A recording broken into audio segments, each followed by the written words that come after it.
It's great with me. It's a live stream. It's constant here. We have Bruno Murari from Nikon UK. We have an open day at Grace of Westminster here. So what open day means that we have lots of stuff on display for you to try, all the latest Nikon gear. We have a Q&A session with one and only Bruno, but we also have Ben Moore, who is doing architectural workshop sessions, and he's doing his second one now, where everyone came in, they got their equipment, and now they go in towards, I think, Battersea Power Station. I'm going to do some architecture photography. So it's all fun. We also have lots of discounts on the day as well. It's in-store event only, but if you call the shop, you can also get those discounts. So I can tell you, like, let's say for our UK listeners, so Z8 body is 2,999 in UK British pounds, including VAT. Yeah, so we currently offer 10% of this just for today. So it's technically 2,699 right now. You want it, you better call the shop, and you got to do this. There's a lot more. There's 10% of memory cards, batteries. There's Z6 that have discounts, 3514, 5014, 3518, 5018 discounts, all sorts of things there. Give a call to the guys in the shop to find out more, and they'll tell you all about it. But there are good discounts to be had, and thank you everyone for stopping by in the shop in person. Who told me, one guy came in this morning, he said, like, Con, I'm here early because then I'm going to come back, I'm going to watch you on the live stream. You know, he could watch me from the table over there, but you know, doesn't matter. Have a live audience. Exactly, exactly. Thank you everyone for joining us today. I'm not gonna name everyone, but thank you everyone for joining. I see the big chart. I think there's a lot of questions here. But first of all, Bruno, obviously you're working for Nikon UK, but you're also a cinematographer. So I want to have this conversation first because obviously we have a lot of photographers here, but there's every now and then we have people say, I want to try videos, but I'm afraid a little bit. So how did you get into cinematography?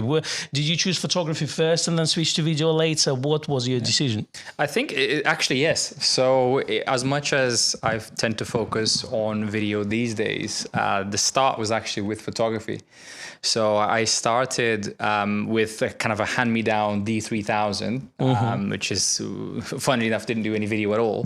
The flagship. The Nikon pinnacle of manufacturing. Exactly. The one in red I loved, you know, the glossy red. Absolutely. Yes, we were talking stuff. about that earlier. Exactly. Or the brown as well. Exactly. Yeah, Schweitzer Brown, the famous. Yeah. And it was a great camera to start with. Did a lot of photos. And when it came time to choose a subject for university, I looked into photography. I looked into film as well, but actually the thing that stood out to me a little bit more was TV production, because I'm a very hands-on person. I like to go out there and do things, and it actually came down to almost like a uni decision, where you had the photography courses and you had the film courses that were more theory-based, like writing essays about specific things, and then there was a specific television course that was actually go out there and film and shoot stuff. And I thought, you know, me being a more practical person, I thought, let's go straight into that and start making films, because I think that's what I really, you know, I always enjoyed watching films, but I never really saw myself making them until actually later on in life.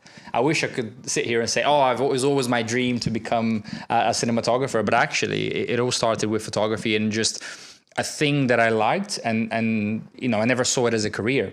In fact, when I was younger, I never really had any set career path. And in a way, I kind of landed into it. So when I started going to uni and doing TV production and things like that, you know, as it normally happens, you have a friend here that says, oh, I know this guy, let's go shoot a music video. Another friend, oh, I've got a video that I need shooting here. And then you kind of start getting into it. It's nice to have friends, isn't it? Yeah, absolutely. For some of us, not all of us. Anyway, yeah. But, kidding. So that's how you went. But yeah. that's the thing.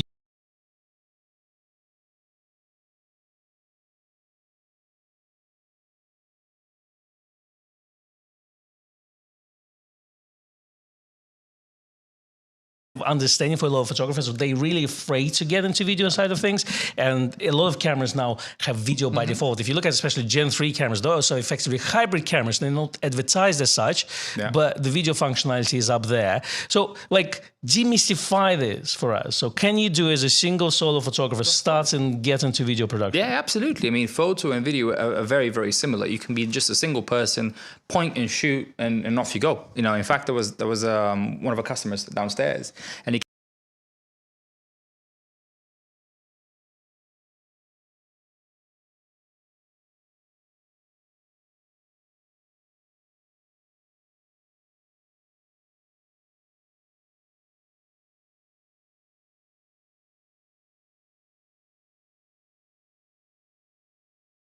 friends and things like that, to when I walked on set for the first time of a major TV show, it's a completely different world, right? It's a completely different thing. I'd go so far as to say, if you give a cinematographer a mirrorless camera, they wouldn't know what to do with it, because it's a completely different thing. It's not airy, you know.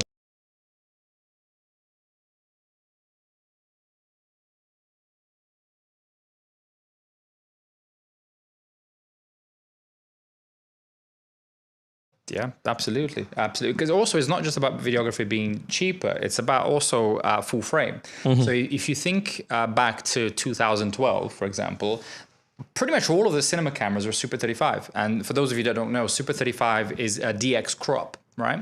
So you could spend 30, 40, 50,000 pounds on a cinema camera that would actually be a DX size sensor. And that was the standard. So cinema with Aries and Reds and all that kind of thing was a Super 35mm standard. So when suddenly you had, particularly Canon with their 5D Mark II, when you release a full frame camera that could do video, not only is it a lot more affordable than a cinema camera, but you also get a much larger sensor than what you could get with a cinema camera. So of course your depth of field advantages, your low light advantages, all of that comes into play. So that not only changed how individual people would shoot, but it actually opened the eyes of cinematographers as well. So a lot of those cameras, I'll give an example. So for those of you who don't know, the D800 was actually used to shoot the series Dexter quite a lot throughout all seasons. And it was used as a B camera when they wanted something smaller compared to an ARRI. Your favorite serial killer. Exactly. Or when they wanted a larger sensor. So not only that made a lot of people want to shoot with these cameras for cheaper. You know, they're a lot more accessible, but also changed how cinema cameras are made.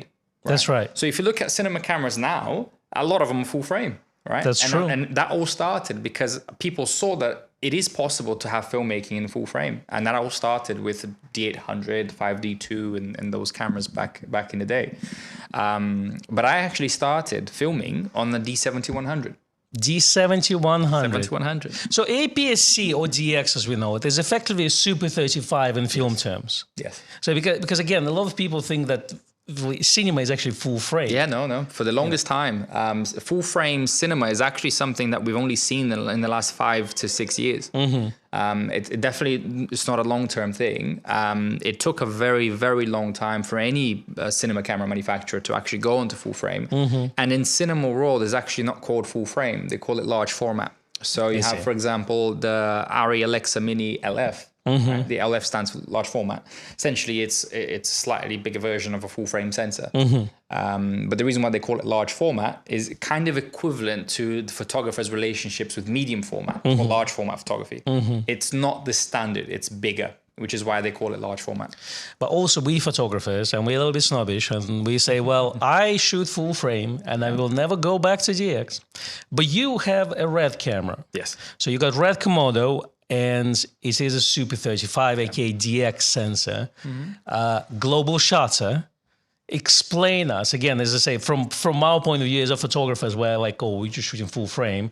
Just tell us what's the advantage of actually Super 35 sensor and global shutter compared to, let's say, some that we have in SLRs or mirrorless cameras now. So when it comes time to choose lenses, right? So you have to think about Super 35 was the standard for many, many, many, many years, which means most cinema lenses will actually be Super 35. Only in the last 5 to 6 years, we started to get a lot of full frame cinema lenses. But before that is Super 35. So I think my decision-making process, one of the reasons is if you go for a Super 35 sensor camera, that unlocks the full frame lenses, but also you can use all of the Super 35 lenses as well. So it gives you a kind of a bigger lens choice. Also, the size of the sensor is less important in video than it is in photo. Right? Because in video, for example, for low light performance, I'll give you a quick example here. You're using an equivalent shutter speed that is lower anyway. So you're shooting at 1/50th of a second, for example, in video terms. So you're naturally letting more light into the sensor anyway, compared to having to shoot higher shutter speeds with photography. And also you typically have lights. You're typically working in a team, or even if you're a solo shooter, you have lights and you have some sort of accessory that you can use with it. So the low light performance is less important. It's still there, it's still an advantage, but it's less important in video than it is in photo. Because it's stage lighting effects. Yes, exactly. And the third, also having a smaller sensor means from a processing point of view, you can have more stuff, right? So the Red Komodo, even though it's a Super 35 camera, it shoots 16-bit raw video.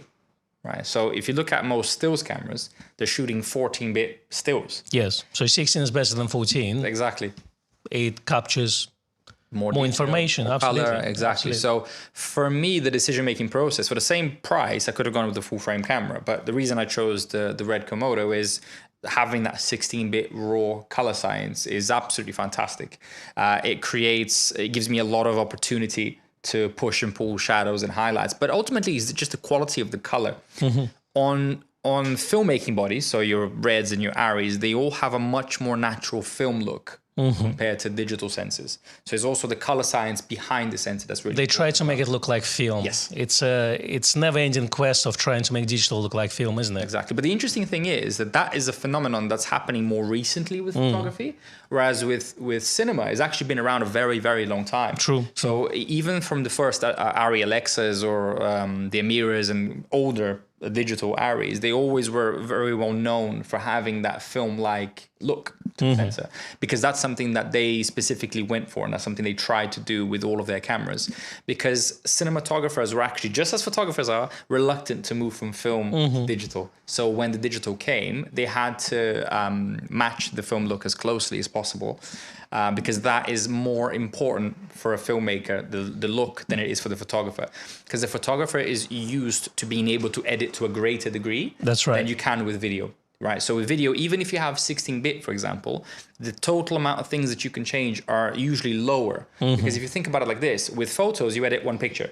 With video, you've got at least 24 every single second. Yeah. So the amount of effort that it takes to edit and get a video to where you need it to be is significantly higher. To be exact, 24 times higher. We're not even talking slow motion at this point. Exactly. So what the cinematographers look for is they want a look straight out of the camera, straight out of the lens, which is why some cinema lens brands, for example, the slogan for Cook is the Cook look, is because they have a certain look out of the box without you having to do any post production to it. And that's one of the reasons why cinema cameras are so expensive, is because they are able to give you a certain look out of the box rather than you having to go edit. Yes, it has RAW and you can change all that after, but it's a specific look that you can get out of the box. Whereas stills cameras tend to be more clinical and they tend to go for the kind of that sharper digital look, but allow you to change it after with the 14-bit RAW. I'll rephrase Roy Bixby's comment on, he says, I'd love to see 16-bit stills on my Z8, Z9. And my question is, will we see 16-bit on stills cameras anytime soon? What's your thoughts on this? I think some stills cameras already have it. Yes, Hasselblad, for example. Exactly. Yes. So it's definitely possible. Whether that is something Nikon is looking at or not. It's a reluctance of all full-frame manufacturers for some reason. So it's not just Nikon decided not to put the 16-bit in it, but it is entirely possible, isn't it? It's possible in parts. So again, whether Nikon is going to do it or not is a different conversation. But sometimes when you're talking about the signal processing from a sensor, digital to, light to digital to signal, sometimes they work in a specific pipeline, right? So sometimes it's actually not possible because they've chosen to work within a specific pipeline. So somewhere in the development, so let's just say a random camera, let's say a Z6 Mark I as an example, they develop the sensor to work with a specific 14-bit pipeline, for example. So then even with firmware, it's not possible to do that. If that makes any sense. So, but new hardware is entirely possible because it's of course, because with new hardware you can do whatever you want out of the box. Now, whether it's something they're going to do or not, I'm not sure. Certainly, if enough people feedback, we can always feedback and see what the future holds. People in the chat, feedback, please. Right now, and we pass it on to Nikon. We're going to come to your questions because a lot of still photography questions, of course, but before we wrap up the cine type of thing. So people who have Nikon mirrorless cameras right now, what kind of set of lenses would you recommend to start with? Let's say maybe 2 or 3 options to start with. Let's start with the modern stuff and then give me maybe some vintage options as well. And let's look at third-party offerings as well. But let's start with Nikon native glass. What would you recommend? Absolutely. So I would start with the 35 1.4 and the 50 1.4.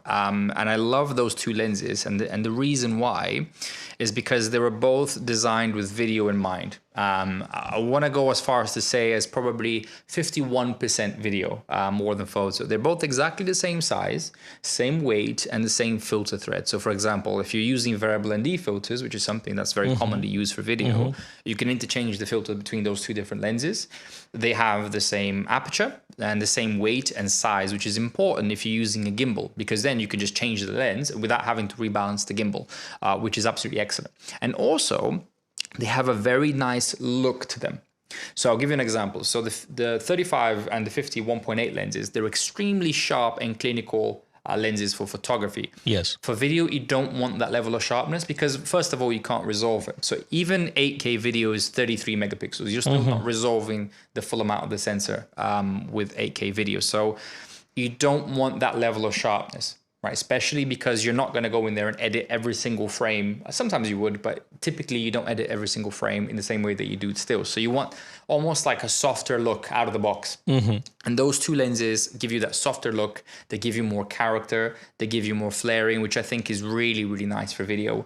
But I would probably pick the 1.8s if I'm talking about like studio photography, for example. Yeah. Or corporate video. Or corporate videos, yeah. So clinical modern look, exactly. that would work. Exactly. Yeah. Or a music video as well, where you go for a little bit more modern look, isn't it? But one thing you mentioned is you say they're more or less the same weight and they more or less the same balance. Why is it important? Because when you're changing lenses on the set, or let's say you have the camera on the gimbal, having the same weight on the lens, that means you don't need to readjust your gimbal for, let's say, Steadicam type of shots and things like this. I'm glad you mentioned those two lenses because we have 10% of those today. So let's say 51 for the price is $399 with the summer savings. We're selling it today at £359. Again, gave guys in the shop a call. That's quite interesting. Okay, let's talk about Nikon vintage glass, because when this whole video thing started on DSLRs, we're talking D90 and later generations. A lot of video guys, even the guys shooting Canons, they would come to the store and they would buy secondhand Nikon, AI and AIS type lenses. Do you know why? Yeah, absolutely, because they give you that unique character, a look to them as well. They also are mechanically linked in terms of focusing. So if you're using a focus puller on set, for example, I'll show you this lens as an example. So this lens has the gearing built into it. Those lenses don't, but you can easily just put a rubber ring around it. But essentially, you would have focus motors on the lens itself for manual focusing, or if you want to manually focus yourself, you need to be able to hit the two sides. So you want to be able to have hard stops at either point for manually focusing, which is really important as well for calibrating focus motors and things like that. So having the ability to have hard stops is really important. The newer mirrorless lenses and some DSLR lenses, they are fly-by-wire, which means it's kind of like an infinite loop. And you can keep going, and it's not actually connected to the lens. So those lenses tend to be more accurate in terms of manually focusing because they're mechanically linked. That's right. Which is really nice. But ultimately, they give you a really nice character and look to them. They're not overly sharp. Again, for video, if you're shooting 1080p video, that's a 2 megapixel image. You're really not, you're not printing large, you're not cropping. So you don't need the ultimate sharpness in terms of lenses, but you prefer to have that character out of the box, and that's exactly what they give you. And Nikon lenses are absolutely legendary in the world of cinema.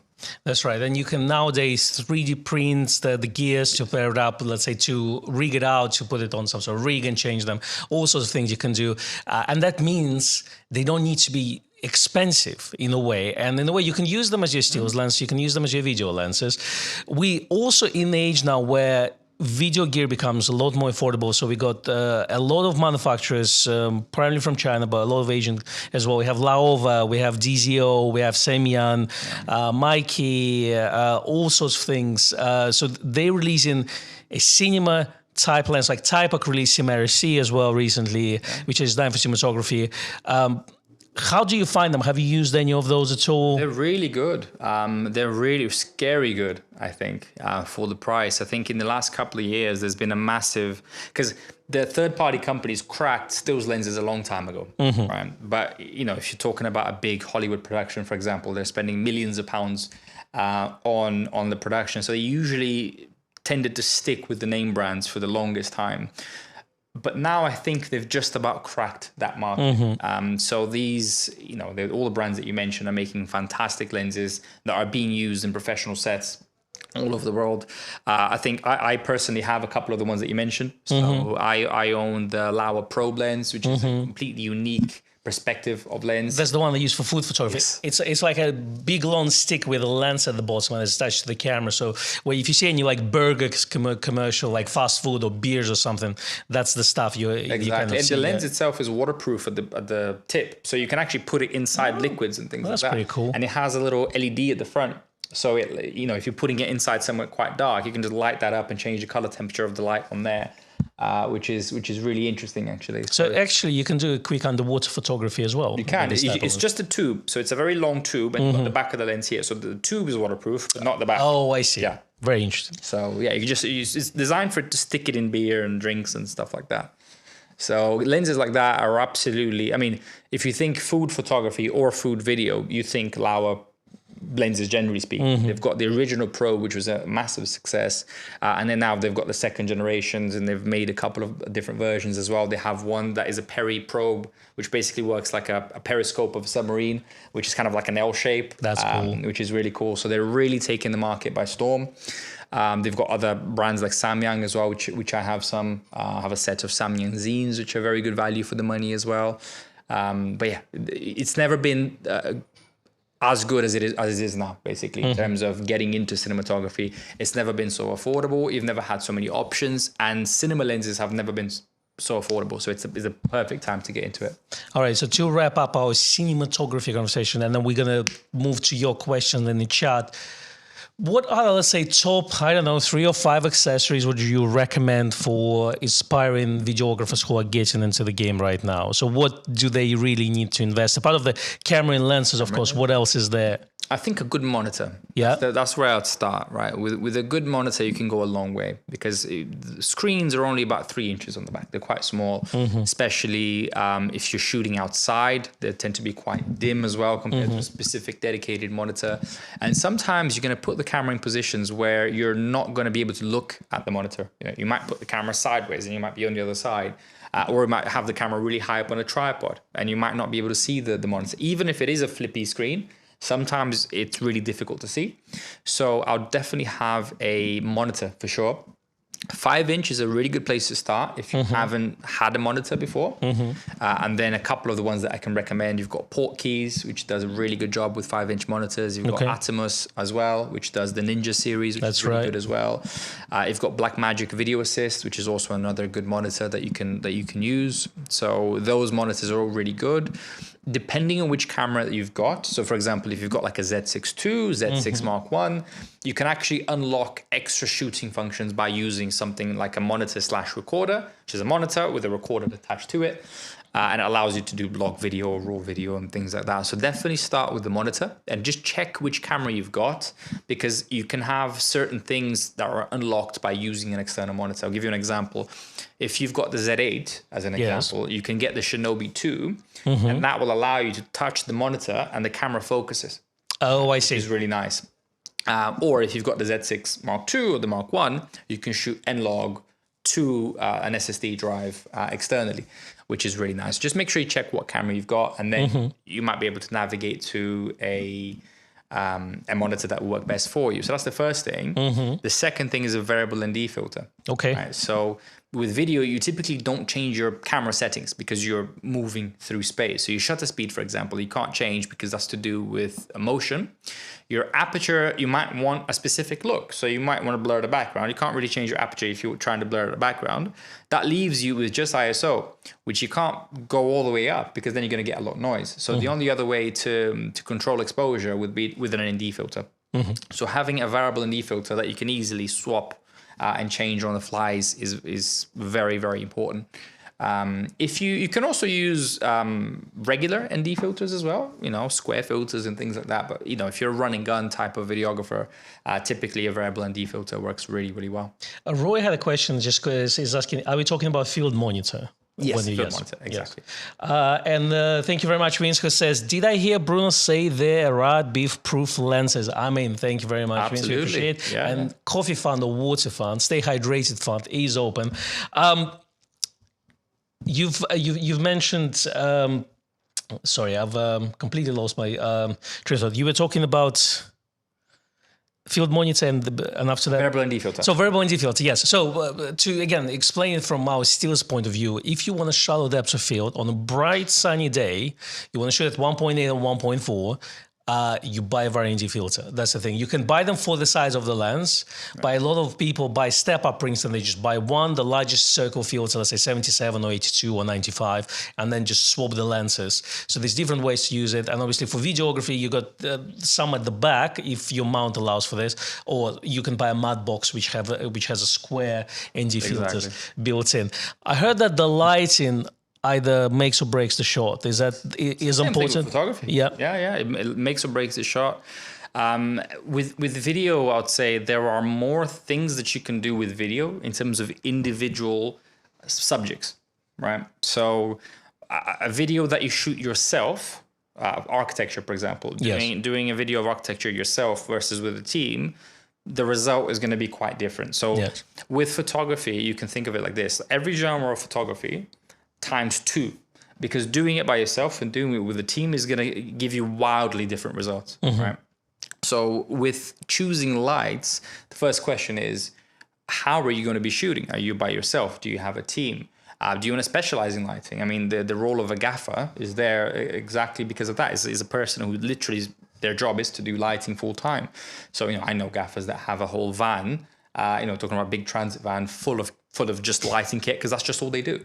So they just turn up to a shoot and they just unload the van of just lighting kit, right? So not bad at all. So you've really got to think about how it is that you're shooting. So let's say if you are just running and gunning, then forget about lighting. It's highly unlikely that you'll use it. Yeah. But if you shooting something within, let's say, a scene, or let's say a place, a building, a room, and you can bring the light, then there's all different ways to set it up to look good effectively. Absolutely. And I would start with, in terms of gear recommendation, I would start with a panel of some kind, right? Because a panel is going to give you naturally soft light anyway. Give us some brand names so people can Google them up. So we've got Nanlite, which is really good as well. We've got Aperture. And then there's Amaran, which is kind of the budget version of Aperture. One thing to note, the difference between Aperture and Amaran as well is typically it's the same company. It's the same light, actually.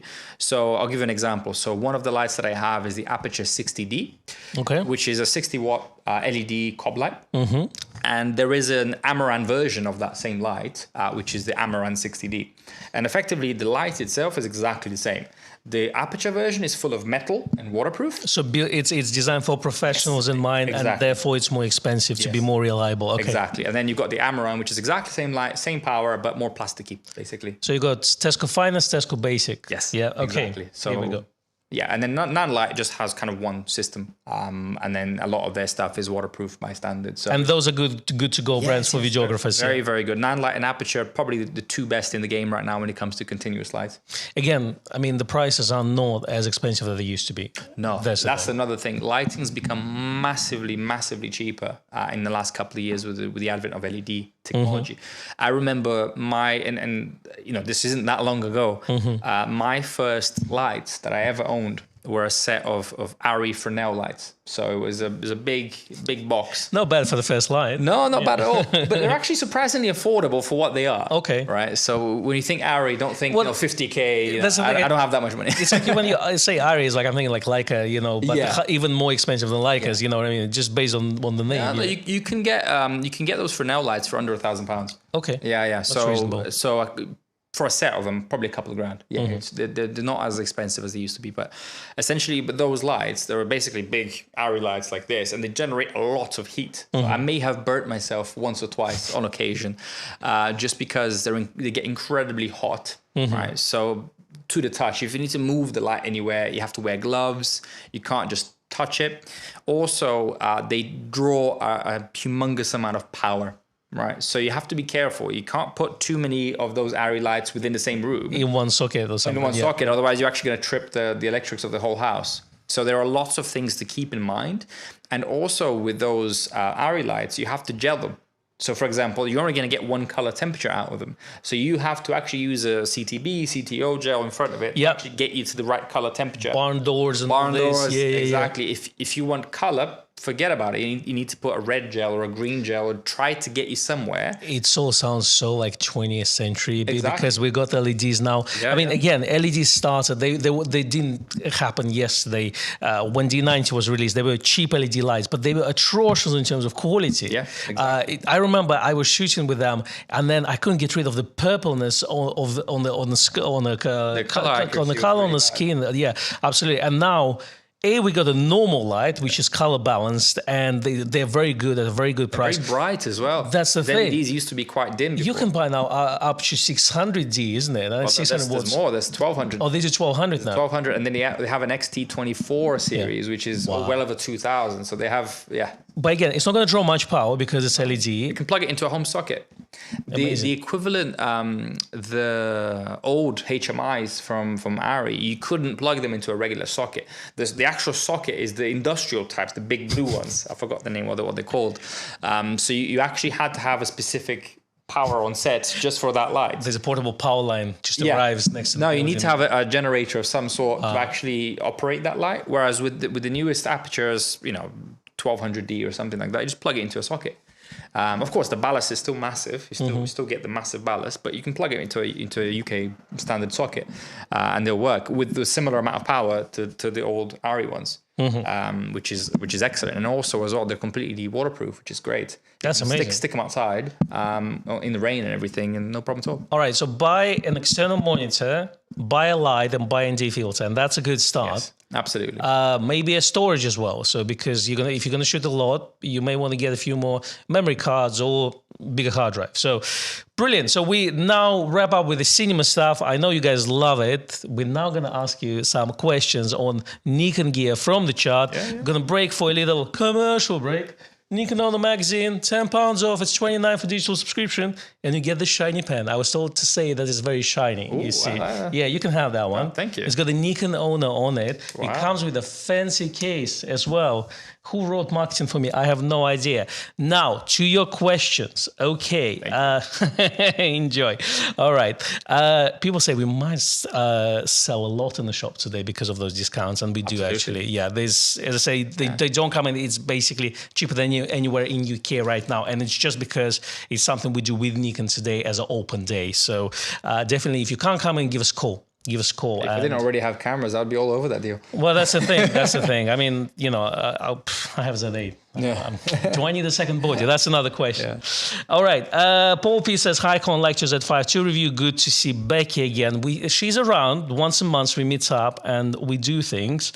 John Hughes is asking, will it be worth updating a Z9 to Z9 Mark II? Or this type of questions. I, for one, normally skip a minor update. And to kind of rephrase it, Paul P is saying, what can be added to Z9 to make it Z9 II? Obviously, Z9 is very good already in terms of tech, but it is on its, third or fourth year. So what do you think can be added? So, let's speculate a little bit. Obviously, Bruno can't share anything that's what's not announced. So we hypothetically discuss certain things. So what do you think can be added to it?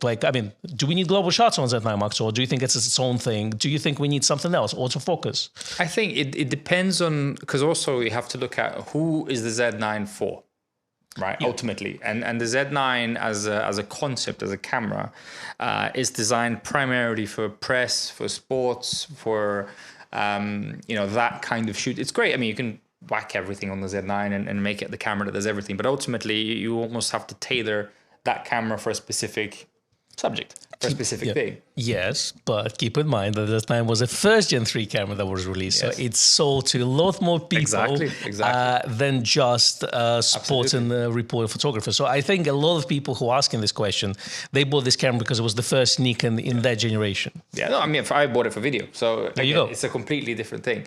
But you have to, if you want to talk about specific features and what you can add, I'd probably start by thinking who is it going to be used for, and who is going to benefit more from that kind of feature, basically. Because you can't add everything to every camera, is where I'm going with this. So do you think, let's say, Z9 Mark II is going to lean more towards what D5 and D6 used to be? So sports reporters cameras, so big, heavy, throw in everywhere, you can hammer nails with it type of camera. And then because we now have Z6, Z7, Z8s, then now we have more kind of specialization, because Z9 did everything, and that's why a lot bought it. But then once Z6 came out, once Z8 came out, a lot of people kind of traded in Z9 to get the Z8, because actually that's the camera they wanted originally. Exactly. Do you think Nikon will go this way? Again, with that, obviously, again, Bruno is speculating on this more. That's his personal opinion. Yeah, I mean, think about it like this. So obviously, we can't comment on anything that isn't released yet. Exactly. So that's why I'm asking you more. Like, let's speculate. So let's, you erase your internal knowledge. Let's do the man in black thing, So, so let's say if you think as let's say, from your perspective as a photographer, videographer, let's say. Yeah. What I'd say is look at the features that people are asking for one. So what I can say is what people are asking me. And what people are hoping to be. What's the most requested feature? Probably pre-capturing RAW. It's probably one of the features that I get asked the most. There was a comment in the chat about that. Yes. Yep. So I think that's a better way of leading this conversation, is what people are asking for. Because then if people are asking for that feature, Nikon can always look at, okay, people want these features, and then that's what gets added to the camera. Pre-RAW capture, 16-bit RAW. I think 16-bit RAW, we haven't had that many people asking, to be honest with you. It's kind of something that I've seen once or twice, but it's not something that comes up often. I think pre-capture RAW is something that comes up very often. That's something that people want. There's been other things as well that a lot of people have been asking that is being added in firmware. So I'll give you an example. So the thing I was getting asked the most is, when is bird tracking coming to the Z6 III? That's right. It will be coming via firmware update. And that's something that we have publicly announced already. So there are certain things that we can also do with firmware, not necessarily have to wait for a new camera, but it's features like that. I've been asked for a higher resolution viewfinder, for example, on a Z9. But if you look at a Z6 III, that already has a higher resolution viewfinder, that has a higher brightness viewfinder as well, as a 4000 nit viewfinder. Yeah, it's one of the brightest ones. Exactly. And also look at the Z6 III as well as an example of what Nikon technology can come in future cameras, right? Because Z9 came before the Z6 III. So the Z6 III gives you a brighter and sharper viewfinder. The Z6 III gives you a better in-body stabilization system. So you're going to 7.5 stops as opposed to 5.5 on the Z9. And we've also introduced the lock to focus point option on the VR as well. So it basically means that the in-body stabilization is working around a focus point, which is another thing that isn't available on the Z9.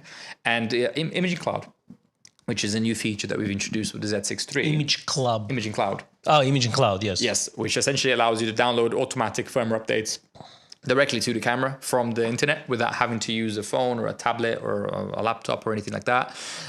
You can also download specific recipes from your favorite creators, which is really nice, or just shoot straight to the cloud, right? So you connect your Google Drive account. Every shot you fire can be going to Google Drive automatically whilst you shoot, which is really good. So all of these features that we've introduced with cheaper later cameras is something that is fairly likely to be on newer, more expensive cameras. So you can kind of go to answer that question. You have to look at what people are asking, what people are going to use it for, and also what features have we introduced in lower priced cameras that aren't on the Z9. Okay. Right. So if you have any requests, put them in the chat here. Hopefully we'll catch up on those. Gonna ask you a question from a Z5ii review that we published last week. User Bacon Crusader 8382. We have to do this, the name and the numbers. It says NRAW is not available for PPCC here in the US yet. Is it actually available in the UK at this point in time? Round tripping my NRAW file through DaVinci is becoming laborious. LOL. Is this for Premiere, you mean? I assume so, yeah. Yeah, I've never heard Premiere say like that. So Adobe, I assume, will release, release. It's going to come this year. I don't know exactly. Because they've announced when Z5ii was announced. Yes. Okay, so by the moment the workaround is DaVinci Resolve. DaVinci Resolve. You can also, by the way, you can use Red Cine X as a transcoding software. So it's a software made and designed by Red. But it also reads NRAW files as well. So what you can do is you can import the NRAW footage onto Red Cine X, change your exposure, your ISO, your white balance, do all of your corrections. So it's a raw converter for video. Yes, exactly. And then take it into Premiere after. And that's an easy way of doing it, because Red Cine X is just for transcoding. So it's a much more simplified version compared to doing it in DaVinci. All right, so the next question. So is this very specific from Agus AMP UK? He says, hi Bruno, what can be done by Nikon to improve eye autofocus SD on when using 3D tracking blocked 5? A line moves behind tall grass, the eye is still visible, focus is on the grass at the front. So what's this the on? That would be my question. I'm not sure, but Agus, if you can specify this, I know you asked it in the last live stream, and I recommend to ask you on this live stream. So if you can just give us a little bit more information, we'll try to AF on, something like that. Could be. Not quite sure, to be honest with you. So I thought like Bruno is here. Yeah, I'll pass it on. Or Agus, if you can email me to info at Grey's for my attention, then I can forward it to Bruno. Yes. And if you can just describe it, maybe like in a longer sentences, because I know it's a comment section, so it's a bit difficult to do. But then maybe even let's say Bruno can't figure it out, they have whole kind of consortium of tech people there. Exactly. One they thing can think about it. Yeah. Is 3D tracking is great if you know exactly where the subject is when you start taking photos, right? So you put your box on your subject and then it begins moving. It's great for that. But if you're trying to find a moving subject with 3D tracking, especially with tall grass in front, I would actually come off 3D tracking. Would you put animal recognition instead? Well, I'd put auto recognition to be fair. Yeah. That's one thing I recommend as well, is when you put the camera in animal recognition or bird recognition or any of the specific modes, you're limiting the camera to only look for specific things, right? If that subject looks a little bit different to what the camera expects, it won't focus, right? But if you put it on auto, the camera can use different modes to get the focus anyway. So let me give you an example. If you're photographing a lion, right? But that lion just happens to have human-like features, right? The camera might not see it as a lion, but it may see it as a person. So that's why it's really. It's got eyes, so yeah. Yeah, so it's really good idea to keep it on auto, because then the camera can use all of its functionality to find that subject and not just be stuck with a specific set of parameters. But there are situations when it's important to pick a specific mode, right? So if you have multiple different subjects, then of course it's a very good idea to pick exactly who you want. So if you have a human and an animal in the same frame, then by all means pick the animal so that the camera won't accidentally pick up the human. I'm with you. Roy Bixby is asking, I think, about this power zoom. How it compares to Sony version? Yeah, obviously can't really comment on what the Sony will do and won't do, but what I can say is this is a much newer lens. Right. The other one you told me is about 10 years old or something. Exactly. Yes? So I think it came out in 2012 or 2013 from memory. So it's a completely different optical design. It's a much newer lens. For the first time ever, Nikon are actually rating it to 8K. So in the video world, the resolution rating is actually an integral part of a lot of the cinema lenses. So for example, you look at stills lenses. No manufacturer really rates it to a specific megapixel count, right? Whereas with video and cine lenses, they do, right? So they say this is a 4K lens, this is an 8K lens. So for the first time, in line with the video world, Nikon has actually rated this as an 8K lens. So the quality of the optics on this should be better because it's a much newer lens, much newer design. Also, the great thing about this lens is actually a combination of hardware and software. If you got a Z8, a Z9, ZF, Z6 III, I think the Z5ii as well, you can use the high-res zoom option in conjunction with the power zoom. So once it hits the 135, which is the exactly, and it's done seamlessly, so there's no pause or anything. You won't notice where the zoom on the lens stops and the digital zoom begins. You won't notice. So you can go from 28 to 270 on a Z9 or Z8. At f4, 4K, and you will not see a difference. So I can do the 70 style zoom. Yeah, absolutely. Yeah, absolutely. Awesome. Go for it. Awesome. So that's one thing that makes it special, because on competitor lenses, you don't have the functionality that works in the same way. So for example, on that specific competitor, what happens is you can do the same thing, but it won't be as smooth because it will stop and then it will carry on, right? With the high res zoom or their equivalent of it. Which if you're doing this on a person, then you can't really cut this gap out because person is moving. That's the thing. On the still subject is a little bit Exactly. easier. The one last thing as well I want to mention is also it has the gearing built into it. So some of the other competitor lenses at similar kind of price point and shape, they don't have the standard pitching. So for example, I believe Canon, they have their own specific format. So you have to buy a power zoom adapter, right, to be able to put on the lenses, and then it gives you the power zoom functionality.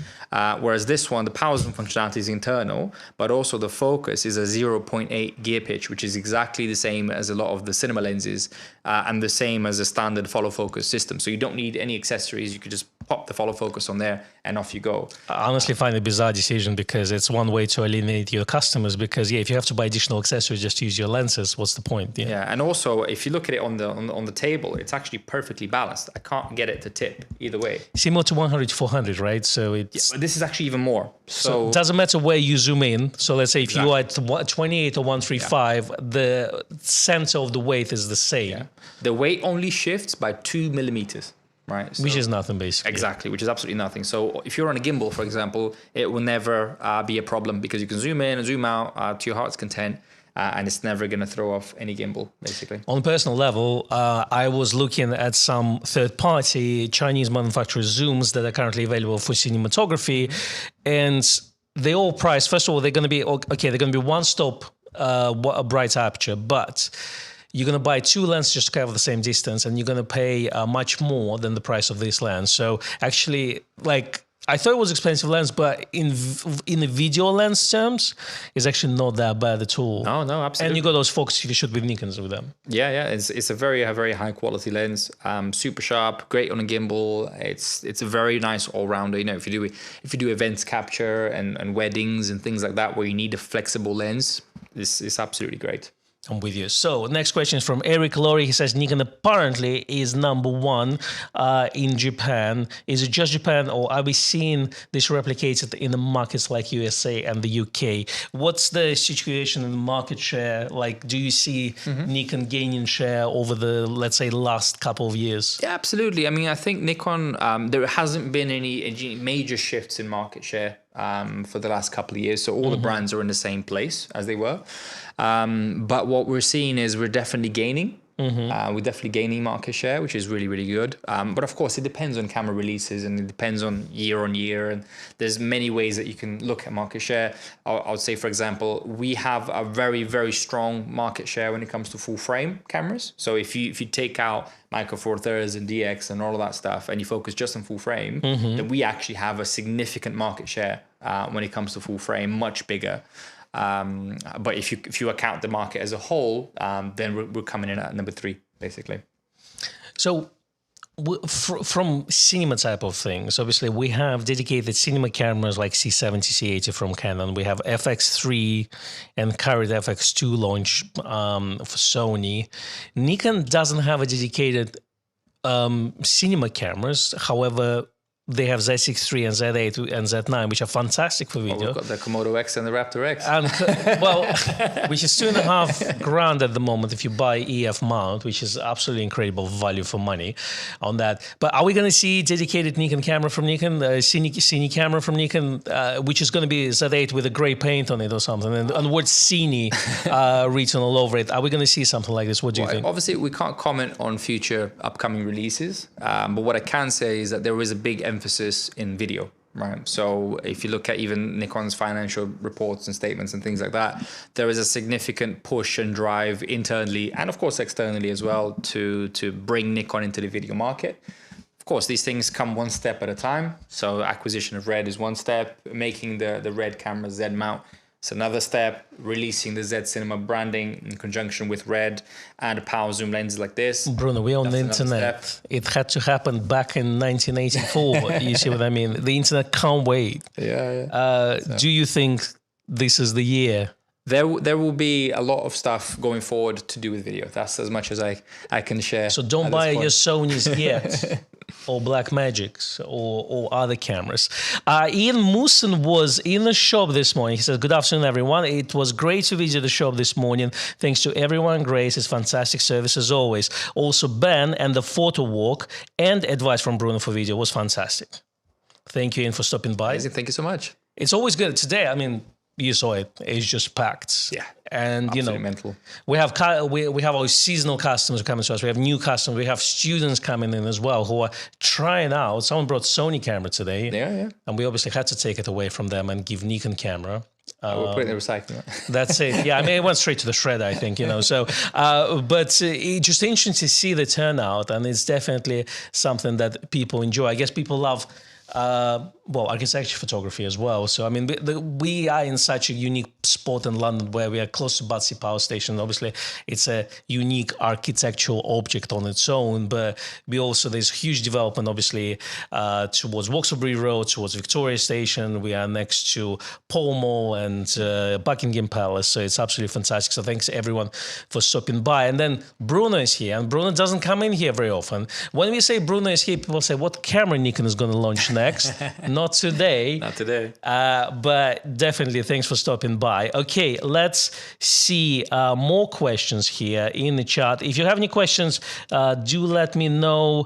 Jim Morsetti is asking when the next magazine, Nikon magazine, I think it's in the work. The one with the bears, mama bears and the baby bears, that one is the recent one. It's less than, I think it came out last month. So it's every quarter, things like this. Now, I was thinking about this. The pet photography challenge ends end of June, so please submit your images now so I can sort them out, because if you send me it to me like a last day of the competition, then it's just my inbox gets filled up really quickly. There was a question about F6 firmware update. Did we see Nikon F6 firmware update this year? I haven't heard anything. I haven't received it either. So I normally get an email whenever there's firmwares for cameras and things like that, and I've not seen that anywhere. Could be wrong, could be one, but nothing as far as I'm aware. It'd be very interesting, but yeah, people love F6. Yeah. Dave the Drunk Wendy Photographer says, can you ask Nikon to re-upload that F6 promotional video that Joe McNally did years ago? I know Nikon did this F5 video where the whole video was basically shot, I think it's like something like 8 frames per second or something like this, and it's just basically like stop motion, and that was crazy on film. We did something like this. We wasted, I think, 2 rolls of film where me dancing salsa of all things, but you know.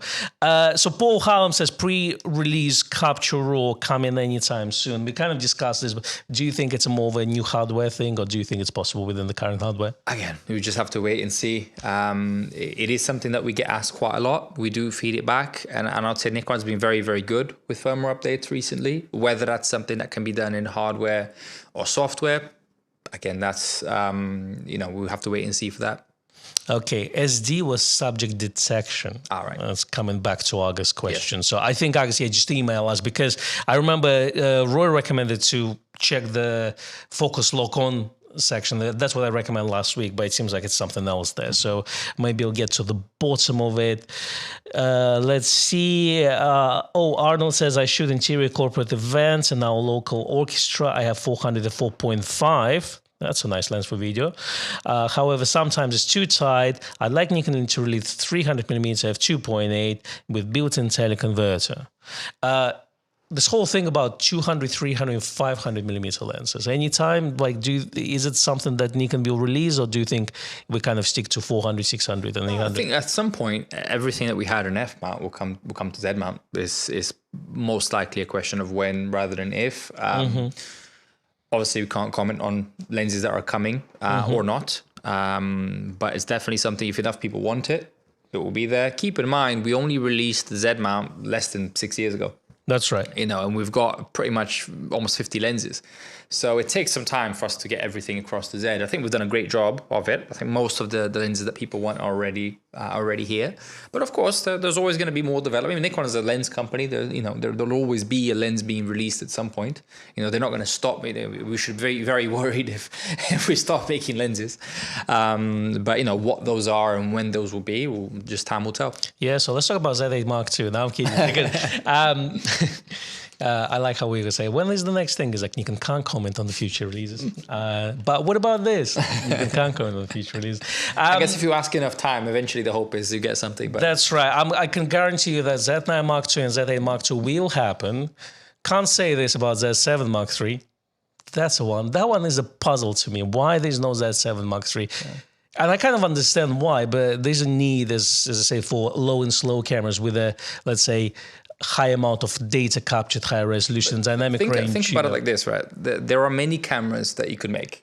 Right? Yes. And I'm sure there's a lot of very talented engineers in Japan that would love to make all sorts of cameras. So why they don't listen to me? To you specifically. But think about it like this: there's only so many cameras that we can release. Yes. Right. So sometimes we release one, sometimes we release two. We can't have 20, 30 cameras in the range, one for everybody. Think about it like this: if Nikon were to release something like a Z7 III, would they have released a ZF, for example? I think ZF is a free money, really. That's the thing. But you can't have 20, 30 cameras. So sometimes you've got to make decisions about something does get released and other things don't. And unfortunately, that's just the way it is. Sometimes they prioritize certain things. Doesn't mean it would never happen. So give an example, the famous D400. I'll stop you for a second. I'm just going to say you are ZF users like me. We are why Nikon didn't release that 7 Mark III. That's what Bruno just said. So that's all on us. Blame us. But I understand that there is a certain amount of cameras that can be made, certain amount of inventory can be produced, pipelines, manufacturing pipelines can be created, etc. Continue. The D400 is a great example. That's the camera people wanted for the longest time. That's right. And then D500 pops out of nowhere. So, doesn't mean it will never happen. It means that, for now, there isn't a Z7 III. I'm not saying that there never will be one, but time will tell. You just opened a can of worms about Z500, you know what I mean? So, when Z500 is going to Just an example of sometimes it takes a long time, but that never say never is the So we think that there is hope. Of course, there's hope for anything. I mean, if enough people shout about it, Nikon is definitely listening. I'll tell you that much. People in the chat, please. If there's enough people that want something, they do pay attention, they do listen, and they do try their best to ensure that all bases are covered. A good example of that is actually the 1.4 lenses. Yes, right? A lot of people. That was me. I single-handedly released them myself because I did say that we need 1.4 glass. People asked for it, and Nikon went there and did it. And I actually enjoy that there are more character lenses because, again, for me, like 1.8, they're clinical, they're very sharp. They're, in terms of design, absolutely amazing. But for some of us who need a little bit less perfection, and they like a little bit more imperfection, I think 1.4 glass is definitely a little better. And also, because they're a newer design, you actually get a control ring, which you don't get on the 1.8s. Because 1.8s, you just get one ring, which you choose focus or a function. But on the 35 and 50, you've got both, which are really nice. And I think even the materials as well have been improved a little bit because the metal is in a different position and the rubber is on the ring itself. So I think in the long run, it's actually even more durable than the old 1.8. Oh, that's good to know. Thank you very much, Rando. Appreciate it. He said, hello, everyone. Tornado watch and a lot of rain for the past 3 days. Need the moisture, but not all in one day. I was interested in the 35 15mm f1.5 Z lens primes until seeing the 28-135. Here it is. It is an interesting lens because you don't see it very often. That's the thing, because obviously it's a dedicated video lens. Yeah.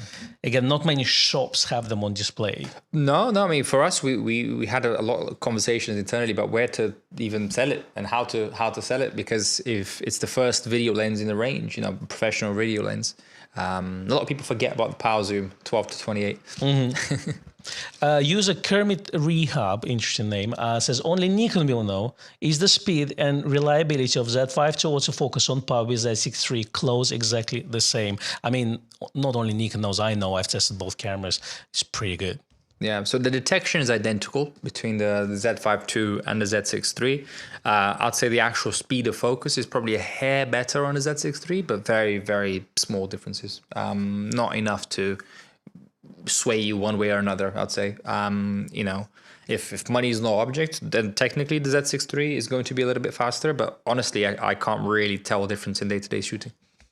Yeah, I personally say, just get Gen 3 camera. If you buy the camera now, get a Gen 3. So, Z5 II starts at Z5 II. You can get, for a little bit more, get Z6 III, and you got Z8 and Z9, of course. Nikon ZF as well is a beautiful camera. If you're into retro style, I have ZF. This is a camera for me. I just bought a bunch of different adapters. And I managed to put even Nikon S rangefinder lenses on it, you know, and it's camera that is joy to use just for this reason. But if you more towards modern and more professional side of things, yes, Z5ii, Z6 III, Z8, Z9 are all fantastic cameras. You can't go wrong. It's good to have a choice now, you know, in terms of budget, obviously.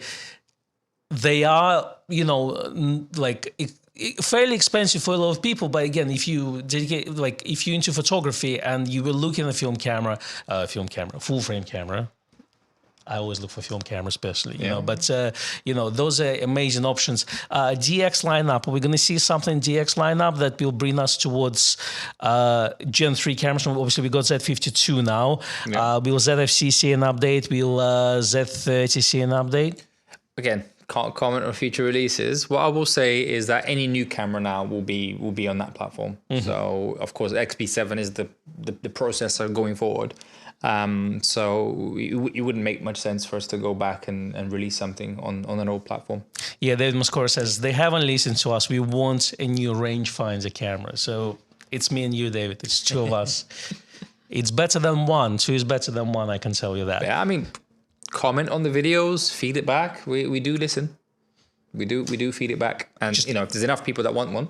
Everyone in the chat, please type in, we want Nikon rangefinder, please, because I'll print the whole chart out and we'll just give that heap of paper to Nikon. So, yeah, Michael Reed says, I want Z500 pretty, please. Arnie says, I'm in creative upheaval. Cameras feel increasingly computerized and automated. I do own a Z8. I wonder if Nikon ever reflects on what I see as a growing shift. Thank you. Maybe I'm just old. I assume, you know, obviously cameras become more computerized. We see now a lot of things that say we're going to strip everything down. We're going to bring back to basics. Obviously, Fuji's trying to do it with the X1/2 camera, which, you know, I don't think they've done a good job on this one. But today I was watching video of 20,000 pickup truck, which is literally the interior looks like the camera from the 80s. Even the windows are rolling. No touchscreen. That's the thing. So I think kind of ZF is kind of something that is in the same vein. But do you think we will ever see this new trend of like, why wouldn't just give one good feature and call it this is a feature, not a bug, that not having other things? Is something we'll see from Nikon, or Nikon will do more of a, like, this camera can do anything you want and highly customizable to everything you want? This is the thing, right? So it kind of goes back to the conversation of, I've spoken to a few people and they've said, I don't want video in the camera. Yes. Right. I just do photo, take video out and give me a cheaper camera. It's the same argument, right? Yes. It doesn't make sense. That argument, because it's just software. Once you build the XP7 platform, you get all of those features with it. Taking away some features doesn't make the camera any less expensive. That's right. Because it's the same hardware, essentially. So I'm personally against removing features just for the sake of removing features. Especially if they're included already, if it's already in that technology. Yes. Then you might as well keep it. So for example, look at the Z50 Mark II is a great example. It's an £800, £849 DX camera. Yes. You look in the network menu, you've got FTP there. That's right. Which is something that historically, you know, if you want to use FTP with a D5 or a D6, you need the WT adapters, right? £650 WT4. Exactly. And then now it's built into one of the entry-level cameras. That's just right. Because it comes with the XP7 processor. So I think it's exactly like you said. I don't see us getting rid of features that are already there, if that makes sense. But definitely, if you look at the ZF as an example, it's completely simplified with the dials on top. So what you can do is you can simplify the body layout for sure. But from a software perspective, you don't need to. I mean, if you don't want to use a function, don't use it. Would be the answer to that. You can simplify a lot in camera by just using, for example, the I menu. Just use those 12 functions in the I menu. That's right. Forget the full menu. Don't need to go in there. Don't need to look at it. Even on the ZF, you can turn the screen round so that there is no screen on the back of it. Z5, Z6, Z2, exactly. Z6 III now has this So you feature. can simplify that yourself, and the bodies themselves, you know, depending which body you go for, maybe you go for a ZFC or a ZF, they have the dials and they're already simplified. So from a body point of view, yes, there are, you know, different cameras that you can go for that will be more simplified. Even like the Z5ii with the picture control button on top. That's right. Really nice. which is quite simplified. But from a software perspective, I don't see that happening, just because when they build a platform like X-Speed 7, it's more than just a processor, it's a platform, which they put on all the cameras across, which is really nice. I love being able to pick up a Z50 Mark II and have essentially the same set of basic features as the Z9, for example. I think it's unbelievably good value for money. You know, back in the DSLR days, you had the pro level cameras being able to do certain things and the entry levels not, even if it's just software. I'm really happy with the direction that we're going into, which is we're going to make as many things available to as many cameras as possible. And I don't see that going away anytime soon. All right, here's another vote towards Z7 Mark III, because Greg Lauren says, I'm an original Z7 owner. It has been all I need for landscapes, cityscapes. So I never felt the need for the speed of the Z9 and Z8 or Z6 III cameras. I'm waiting for Z7 III and would pre-order. So he's got arguably one of the best sensors for dynamic range in Nikon lineup. Yes. Arguably, it is tiny bit better in dynamic range than Z8 and Z9, while it's more or less the same sense. He wouldn't want to upgrade unless you give him a greater dynamic range and potentially higher resolution. He doesn't need the 20 frames per second. He probably will be okay with having today's autofocus, you know, and because, you know, for again architecture type of things. So there is a camera for that specific need, and I know that Nikon tend to go towards more kind of faster approach and higher frame rate, but there is a kind of a vote for low kind of and slow approach in a way. So, and I guess 16-bit RAW fits quite nicely into that thing, you know. So, please, pretty please, as people we'll feed it back, but yeah. Of course, there is a market for it, and there are people that are going to want it. And again, please do feedback. We do try to get as much customer feedback as possible, and you never know, that can impact some decisions. I guess I guess it comes down to how many people will buy it, and that's the question. If it's just, let's say, two of us, you know, having that argument instead of, let's say, people wanting that specific camera, then I understand. Exactly. But what I would say actually is that there's a lot of misconceptions around the Z8, right? When it comes to people think the Z8 is just for speed. Think about it like this, right? So whenever you have a new generation, it's not just that it gets faster. So let me give you an example. So when we went from a DSLR that was X-Speed 5, and then we went to mirrorless, and you get a lot of features. You get focus peaking, you get, you know, the embodied stabilization, and a lot of different features came with mirrorless. So that was a big jump, X-Speed 5 to X-Speed 6. And then when the Z7 II came out, you just have the same processor, but you attach another one to make it faster. Yes. So that was the purpose of the Z7 II.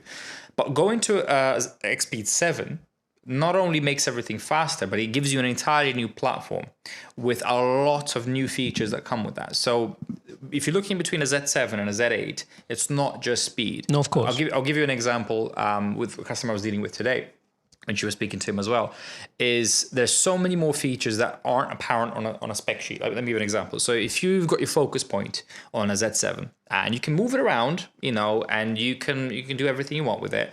On the Z8, you can change the thickness of the focus point. You can change the color of the focus point. You can change how it behaves when you turn it on and how you focus. So you can have it go from white to red or red to green, for example, and the thickness helps you see it. So if you're the type of person potentially you wear glasses or your eyesight isn't what it used to be, then you can actually make that focus point bigger. By not having a shutter shield, not having a mechanical shutter, you can have a shutter shield to protect your sensor. So when you take the lens off, you get the shield to come down to protect your sensor. If you're doing landscapes and you're doing stuff on the tripod, you've got the pixel shift, which is really nice. So you can go from 45 megapixels to 150 megapixels. And that actually does increase the dynamic range.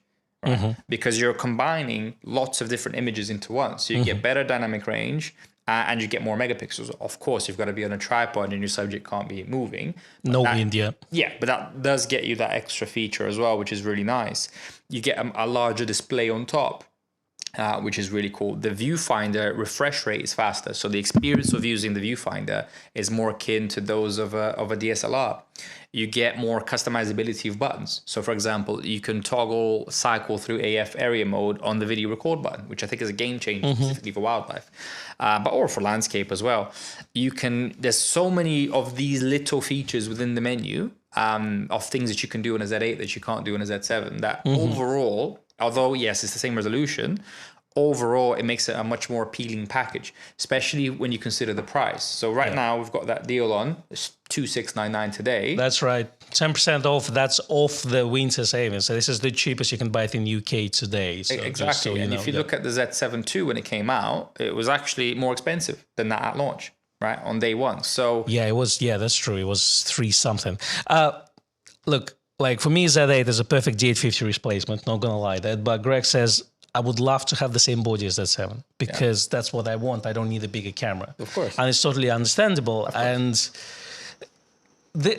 I guess we're all different and we should do it very differently. That's one thing. But we talked about killer feature, and that's what I'm going to wrap up with today's conversation. The killer feature that's going to make me to buy a Gen 4 camera, Z8 II, Z9 II, is the log button to log the focusing points that we had on D850, and we don't have it. So I don't accidentally press the dial and it's end up in the top right corner or something. I have to reset it all the time. That's for me a killer feature. What about you? Let us know in the comments below under this video because we are wrapping up. It's been absolutely Thank you so much for having me as always. It's always amazing to have you here because, look, I can always ask you tough questions, you know, and at the same time, we can talk and we can speculate and things like this. And like you have such a vast technical knowledge as well as internal knowledge that you can't share with us, but we can read through the lines and determine what's coming next. So hope you enjoy this one today. We will see you next week for another review and live stream. In the meantime, enjoy the sunshine.